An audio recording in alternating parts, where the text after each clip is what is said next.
এমন ধোলাই দেব না যে বালিশে পর্যন্ত পিঠ ঠাকাতে পারবি না। সর্বনাশ করেছে, এই যে সামনে পেছন দিকে করে ছেঁকে ধরেছে একদম। কি হবে এখন?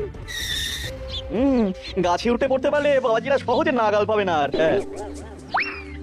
পালানোর পথ নেই, ধরা তোমায় দিতেই হবে আজ। ও গো, এই যে আকাশে বাতাসে চারিদিক থেকে ঘিরে ধরেছে গো। ও গো, কে আছো? এবারের মতো বাঁচিয়ে নাও গো। না গোপাল দাদা, ওই দামে কি ইলিশ হয়? হয় হয়, চেষ্টা করলেই হয়। সকাল সকাল গরিবের উপর কি অত্যাচার শুরু করেছো গোপাল? আচ্ছা, দরদাম করাকে কি আজকাল অত্যাচার বলা হচ্ছে নাকি মন্ত্রী মশাই? ন্যায্য দামের চেয়ে কম দামে মাছ কিনছো, এটা কি ওর ওপর অত্যাচার নয়? হক কথা। এই দে রে, ওই ইলিশখানা দে দেখি, কত দাম ওটার? হ্যাঁ জানা না মন্ত্রী মশাই। ব্যাস এইটুকু? আরে এত কম নিলে সংসার চালাবি কি করে রে? এনে 8 আনা রাখ। আরে ও গোপাল দাদা, তুমি কি নেবে গো? পুঁটি দিয়ে দে, গোপালের জন্য ওইটাই ঠিক আছে।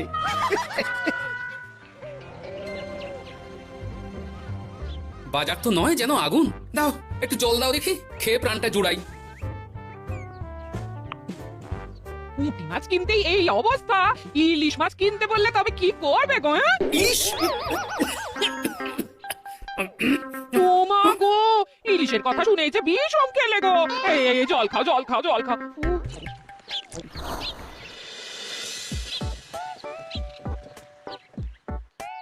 আরে বাবা জীবন যে, তুমি কখন এলে? হ্যাঁ এই তো বাবা, এক্ষুনি এলাম। ও মা, এই বাবা জীবন যে, আর মিনুমা কোথায়? তাকে দেখছি না কেন? মিনু, মিনু তো আসেনি আমার সঙ্গে, আমি একাই এসেছি। সে কি কথা, তাকে ওখানে ফেলে একা চলে এলে তুমি?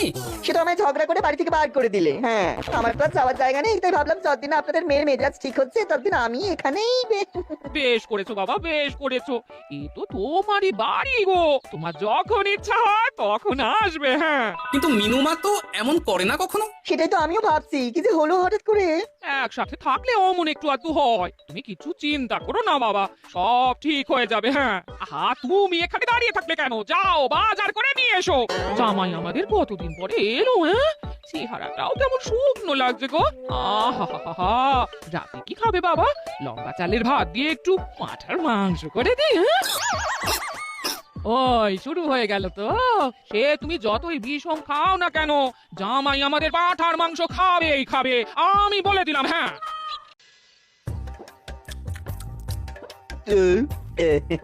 খাওয়াতে একটু বেশি হয়ে গেল। না না না, খান একশের মাংস কি আর এমন বেশি? বাবা বোধহয় অবাক হয়ে গেছেন আমার খাবার দেখে। হ্যাঁ, ছি ছি ছি ছি বাবা, এ আবার কি কথা? হ্যাঁ? আগে বলো দেখি, কাল কি খাবে? আরে বাবা, আজকেরটা হজম হতে দাও আগে। তুমি চুপ করো না, আমি তো জিজ্ঞেস করছি ওকে। হ্যাঁ? আসলে মা কি জানেন তো, অনেকদিন ইলিশ খাই না, তাই ভাবছিলাম কি। আমি বলি কি বাবা, আজই তো সবে গুরুপাক করলে, ইলিশটা না হয় কদিন পর হোক। একদম না, বাবা জীবন যখন মুখ ফুটে বলেছে তখন কালই ইলিশ হবে। হ্যাঁ, গেছে যখন যাক, বেশি ভেবে আর কি হবে।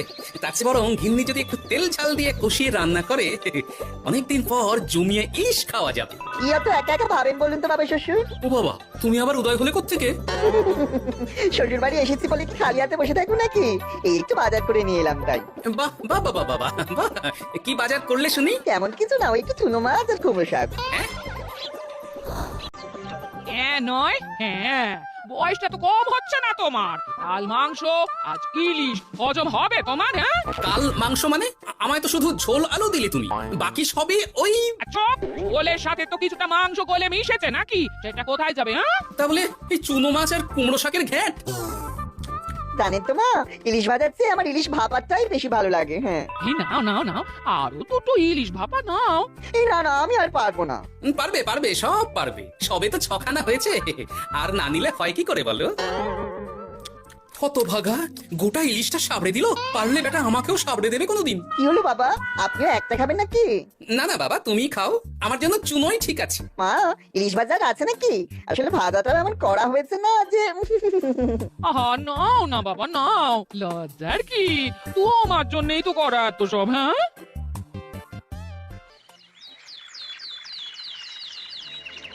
উফ, এই কতদিন পর একটু ভালো মন্দ খেয়ে গায়ে একটু গতি লেগেছে আবার।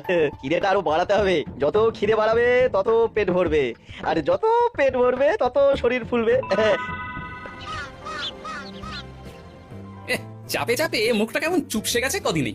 এই তো বলি ওই হাঁড়ির মতো মুখটা দেখার জন্য অত সময় নিলে বাজারটা কি করবে শুনি হ্যাঁ? তোমাদের চাপে আমার হাঁড়ি তো এবার ঘটি হয়ে যাবে। তাতে লাভ ওই ক্ষতি হবে না কিছু। এখন যাও বাজারে যাও, বাবা জীবন একটু দই কাতলা খেতে চেয়েছে আজ। হ্যাঁ এ আচ্ছা জ্বালা তো, সারাদিন খালি খাই খাই আর খাই। তোমারই তো জামাই, তোমার মতোই হয়েছে তাই। বোঝো ঠেলা। না কেউ নেই এই বেলা চুপি চুপি মাথাটা একটু ভিজিয়ে নিতে হবে ভালো করে। উফ কি কুটকুটানি। রে বাপরে বাপ, গোপালের জামাইয়ের একই কীর্তি। দই খাবো দিয়ে চিনি। এই যে বাবা জীবন, তোমার চুলের একই দশা হয়েছে। হ্যাঁ, এই মাটি পড়েছে রে। মাটির আর কি দেখলে বাবা জীবন, তোমার এই টাকের কথা জানতে পারলে তো তোমার শ্বশুর মশাই শাশুড়ি মা মুখে চুনকালি দিয়ে বিদায় করবে তোমায় ঘর থেকে। এই না না না, এই পায়ে পড়ি আপনার, দয়া করে এমন কি করবেন না আমার সাথে আপনি। ও বাবা, গলা স্বরও বদলে গেছে দেখছি। কেটে গেল সব। এখন ঘাটেনি, তবে সত্যি কথাটা না বললে আমি ঘাটিয়ে দেবো সব। বলবো বলবো, সব সত্যি কথা বলবো, আমি সব সত্যি কথা বলবো, তবে দয়া করে আপনি কাউকে কিছু জানাবেন না। বলো তাহলে। আসলে আমার যমজ ভাই গোপালের জামাই, হ্যাঁ, আমার ভাইয়ের গলা একটু পাতলা, তাই ভাইয়ের শ্বশুরকে ঠকানোর জন্য আমিও ওরকম ভাবে কথা বলছি, আর ভাই শ্বশুর বাড়িতে গ্যাস হয়ে বসেছি।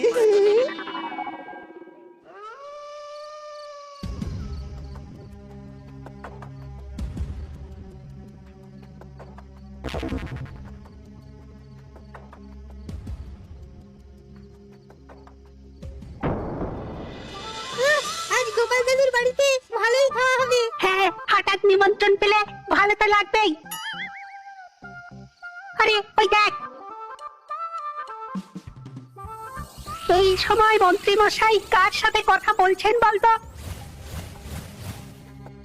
একবার যদি বুঝিয়ে সুঝিয়ে ওর ওই জমিখানা আর যা কিছু সম্পত্তি আছে এসব হাসিল করে নিতে পারিস, তাহলেই ব্যাস। আরে এ তো আমাদের জামাই বাবু। এ যদি সত্যি সম্ভব হয় মন্ত্রী মশাই, তাহলে অর্ধেক সম্পত্তি আমি আপনার পায়ের প্রণামী দেবো, কথা দিচ্ছি। হুম, গোপাল বাবা, এবার তোমার কি দশা হয় খালি দেখো। এই কথাগুলো গোপাল দাদুকে এক্ষুনি বলতে হবে।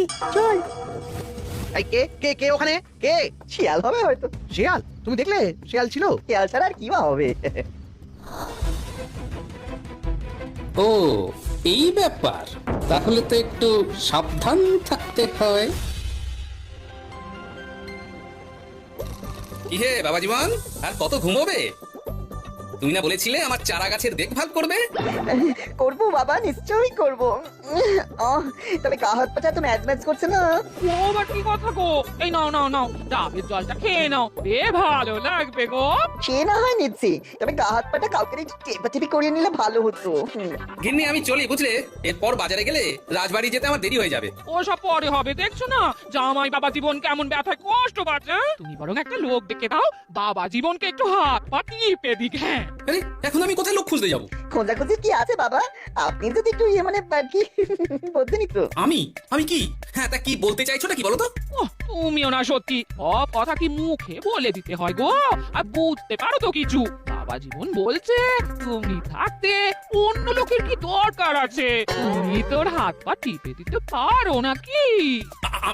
আমি শ্বশুর হয়ে জামাইয়ের গা হাত পা টিপে দেবো? এতে লজ্জা পাওয়ার কি আছে বাবা? জামাই যদি শ্বশুরের সেবা করতে পারে, তাহলে শ্বশুর কেন জামাই সেবা করতে পারবে না? ঠিক কথা। এই দাঁড়াও দাঁড়াও, আমি ঘর থেকে তেল এনে দিচ্ছি, তুমি ভালো করে জামাই বাবা জীবনকে একটু মালিশ করে দাও তো, বরং আরাম হবে। হ্যাঁ হ্যাঁ হ্যাঁ, আমি তেল এনে দিচ্ছি। খুব ভালো হচ্ছে বাবা।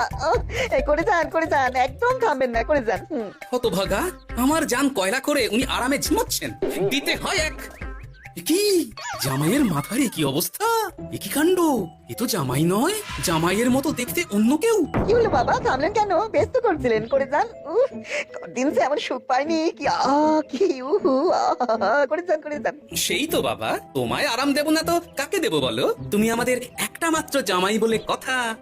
না, গিন্নিকে এখনই কিছু বলা যাবে না, যা করতে হবে খুব সাবধানে করতে হবে, না হলেই পাখি ফুরুত হয়ে যাবে।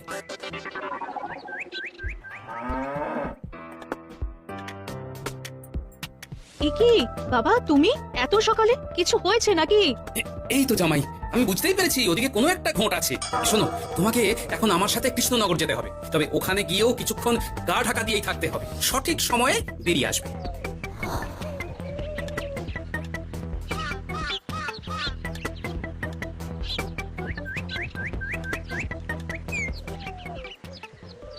এখন দিব্যি বল পাচ্ছি শরীরে। বাবা শ্বশুর কালকে আমি সুন্দর মালিশ করলেন যে সব ব্যথা একবার ফুরুত করে উড়ে গেছে। আজ তো অনেক বেলা অব্দি ঘুমিয়েছি। কি গো গিন্নি, কি এত গল্প করছো বাবা জীবনের সাথে? গল্প আর কি, এই আপনার কথাই হচ্ছিল। কাকবার আপনি কোথায় গিয়েছিলেন? ওই একটু পুরনো বন্ধুর সাথে দেখা করে এলাম। তা কি নিয়ে কথা হচ্ছিল শুনি? বেশ, তোমরা কথা বলো দেখি। এখন আমি যাই, অনেক কাজ পড়ে আছে যে ঘরে। আসলে আমি ভাবছিলাম কি বাবা, আপনার তো বয়স হচ্ছে, তাই আপনি যদি এই সম্পত্তি ভাগটা আমায় দিয়ে দিতেন তাহলে আর কি মানে বলতে দিত সব। ও বাবা, ওই দিকেও নজর পড়েছে দেখছি। কি হলো বাবা, কি ভাবছেন? না না, বলো বলো, তোমার কথাই শুনছি আমি। হ্যাঁ ওই আর কি, আপনি সম্পত্তি আমায় লিখে দিন, তাহলে আপনার কাঁধের ভারটা একটু কমবে। হ্যাঁ, কাঁধের ভার কমবে না আমার কাঁধে চড়ে খাওয়া আরো সহজ হবে? ছি, বাবা আপনি কি বলছেন? আপনি যেমন আছেন থাকবেন, শুধু আপনি না থাকলে তো এত বড় সম্পত্তি আমাকেই রক্ষা করতে হবে। তাই আগে থেকেই সবকিছু বুঝে নেওয়া ভালো, তাই না? তাই আপনি যদি ঠিক কথা, একদম উচিত কথা বলেছো তুমি বাবা জীবন। আমি আজই এক্ষুনি আমার স্থাবর অস্থাবর সব কিছুর মালিকানা দিয়ে দেবো তোমাকে, তারপরেই আমার ছুটি, আমি মুক্ত। সত্যি বলছেন বাবা? আপনি আজই আমাকে লিখে দেবেন সব? কি আনন্দ! মিছে কথা কেন বলবো বাবা, তুমি তো আমার নকল জামাই নও, তুমি হচ্ছে কি আমার 7টা নয় 5টা নয় একটা মাত্র আসল জামাই। কি হলো বাবা, নকল জামাইয়ের কথা শুনে বিষম খেলে নাকি? না না বাবা, আমি একদম ঠিক আছি। হ্যাঁ হ্যাঁ হ্যাঁ, ঠিক তো তোমাকে থাকতেই হবে। দাঁড়াও, আমি তাহলে রাজবাড়িতে গিয়ে আমার জমির দলিলটা তোমার নামে লিখিয়ে আসি, বিকেলের মধ্যেই সব কাজ হয়ে যাবে। নিজের বাড়িতে থাকতে রাজবাড়িতে দলিল লিখেছেন কেন? আমার কাঁচা বাড়ি, ইঁদুর পোকামাকড়ের উৎপাত। যাই হোক, আমি এলাম। হ্যাঁ, ভূপাল রে ভূপাল, এবার খুলে যাবে তোর কপাল। হ্যাঁ, শোনো জামাই, তোমাকে এই কিছু কাজ করতে হবে। কি কাজ? চলো যেতে যেতে বলছি। সবার আগে এক মুহুরির কাছে যাব, কিছু নকল কাগজপত্র বানাবো, আর তারপর তুমি সেই কাগজ নিয়ে যাবে মন্ত্রীর বাড়ি। কিন্তু কেন? কারণ মন্ত্রী মশাই বাড়ি আছেন নাকি? এই দেখুন কি এনেছি আপনার জন্য। এই সময়ে কি ব্যাপার? আর তুমি সরু গলায় কথা বলছো কেন? বলা তো যায় না, কি কান পেতে কি শুনছেন? যাই হোক, এই দেখুন কাজ হয়ে গেছে। কি এসব? বাবা শ্বশুরের সম্পত্তির কাগজ, বেশি কিছু করতে হয়নি, একটু মাপ চাইতেই লিখে দিলেন সব। করেছ কি?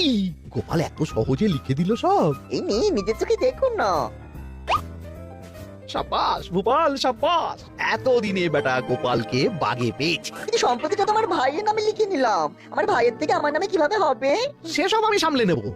আগে তো গোপালকে ঘর ছাড়া করি। এক্ষুনি চলো আমার সাথে তার বাড়ি, আজই বেটাকে পথে নামিয়ে ছাড়বো। চলুন। কি হলো বাবা শ্বশুর, গেলেন কই? এই তো বাবা চলে এসেছি, আমার নামে দানপত্র? সব প্রস্তুত, এক্ষুনি চলে আসবে। আচ্ছা, পুরো সম্পত্তিটা ওকে লিখে দেওয়া কি ঠিক হবে গো? কিছুটা না হয় আমাদের মিনুর নামেও লিখে দিলে। আর আমাদের তো একটা ছেলেও আছে নাকি, ওর কথা কি তুমি ভুলে গেলে নাকি? আপনি মিছি মিছি এসব ভাবছেন মা? আমার নামে সম্পত্তি মানে কি শুধু আমি ভোগ করবো নাকি? আমি তো এসব করছি যাতে শুধু দেখভাল করতে পারি, তাই।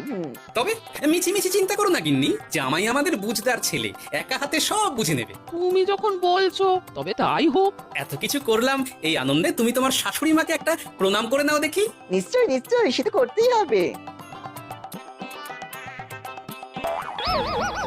ওমা গো, এত বড় টাক এলো কোত্থেকে? এই, আপনি কি করলেন বাবা শ্বশুর? চুপ! এই তো সঠিক সময় মন্ত্রীমশাই এসে গেছেন দেখছি। আসতে তো হতোই গোপাল, সম্পত্তি লিখে দিয়ে তুমি এখন বাড়ি ছাড়তে চাইছো না, তা তো হবে না। তোমার জামাই আমার কাছে নালিশ করেছে। আমি আসল মন্ত্রী মশাই, ওই দেখুন আপনার পেয়ারের নকল জামাই। হ্যাঁ, এই ছেড়েছে আসল নকল একসাথে। ভাই তুই? অবাক হলে বাবা জীবন? এ কি, এটা আমাদের জামাই হলে ওটাকে? আমি আপনাদের আসল জামাই শাশুড়ি মা। ও আমার যমজ ভাই ভূপাল, চুরি করার অপরাধে বছর 10 আগে আমাদের গা থেকে তাড়িয়ে দিয়েছিল ওকে। লজ্জাতে সে কথা আমি বিয়ের সময় জানাতে পারিনি আপনাদের। আমি আজ ভোরেই মিনুর বাড়ি গিয়ে জানতে পেরেছি সব। তার আগেই যদিও এই বেটাকে আমি ধরে ফেলেছিলাম, কিন্তু হাতে নাতে প্রমাণ না পেলে তো তুমি বিশ্বাস করবে না আমার কথা, তাই এত সব কাণ্ড। দাদা কদিন আগেই বাড়ি ফিরে আমার ভাইকে সম্পত্তি দাবি করছিল, সেই নিয়ে আমাদের মধ্যে গোলমাল হয়তো। আর তখনই বেটা নকল জামাই সেজে হাজির হয় আমাদের এখানে, সাথে জোটে মন্ত্রী মশাই। কি বলছো? কি এসব? আমি তো কিছুই বুঝতে পারছি না। না বোঝার তো কিছু নেই মন্ত্রী মশাই, নকল জামাইকে দিয়ে আসল দলিল হাতিয়ে নেওয়াও তো আপনারই পরিকল্পনা ছিল। এখন ধরা পড়ে গেছেন বলে বুঝতে কষ্ট হচ্ছে বুঝি? খুব সামলে কথা বলো গোপাল, তোমার কাছে কি প্রমাণ আছে যে আমি ওকে সম্পত্তির দলিল নিতে পাঠিয়েছিলাম? প্রমাণ আমরা আমরাই সেদিন ছোপের আড়াল থেকে দেখেছিলাম সব। তুমি কাকুটাকে বলছো গোপাল দাদু সম্পত্তি হাসিল করে নিতে। আর ওই কাকুটাও বলেছিল সম্পত্তি পেলে তার অর্ধেক ভাগ তোমাকে দেবে। ভুল হয়ে গেছে গোপাল, তুমি আমায় ক্ষমা করে দাও গোপাল। এসব কথা মহারাজের কানে উঠলে রক্ষে থাকবে না আর আমার। ভুল যখন করেছেন তখন সাজা তো আপনাকে পেতেই হবে। এরকম করে না গোপাল, লক্ষ্মী গোপাল, সোনা গোপাল আমার। আমি তোমায় পদ্মার ইলিশ মাছ খাওয়াবো। হ্যাঁ, দয়া করে তুমি মহারাজকে কিছু বলো না। পদ্মার ইলিশ? বলো নকল জামাইকে খাইয়েই তো শেষ হয়ে গেছে সব। বলি আসল জামাইকে কি খাওয়াবে ভেবে দেখেছো? পদ্মার ইলিশ এলে সেই ইলিশ খাবে আমাদের আসল জামাই। কি বলো নেপাল বাবা জীবন? যেমন আপনাদের ইচ্ছে মা। না, নেপাল ভোপালের জ্বালায় ওই চুনোই লেখা আছে আমার কপালে।